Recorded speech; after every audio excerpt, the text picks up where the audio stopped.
I am supreme!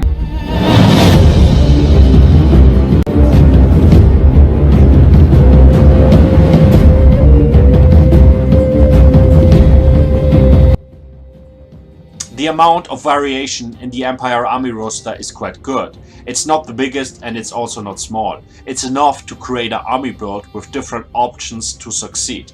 As I said before, the amount of different heroes is by far the largest in the game. But the Empire has also the greatest amount of different artillery units. The other military branches are also well stocked. It's very difficult to say which military branch is the most important for the Empire. Because as I said before, they have in all arms of service quite good units. But you can say the lords, the cavalry, the missile infantry and the huge variation of heroes are the greatest strength in the army roster. So let's take a closer look on the most important units of the Empire.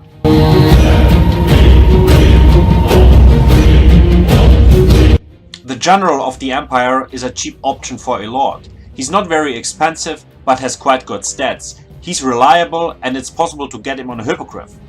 If you want to increase your overall army quantity to compete, for example, better against some factions which are able to outnumber you quite heavy, the general of the Empire can be a good option. Cause you save money which you can spend for other units.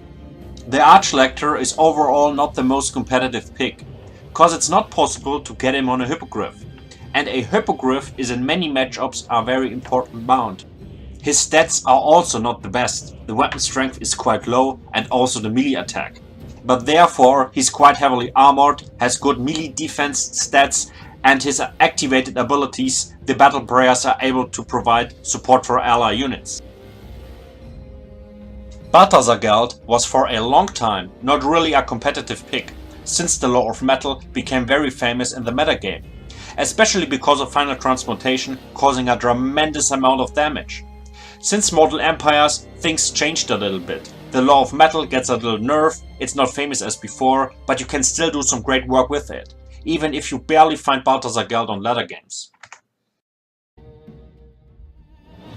Boris Todbringer stands in the shadow of Karl Franz. He's a good melee expert, but causing just a low amount of armor piercing, while Karl Franz causing a much greater amount.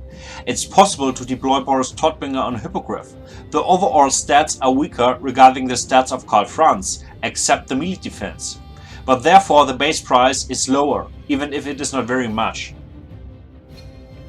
Karl Franz is the most competitive lord on the Empire army roster.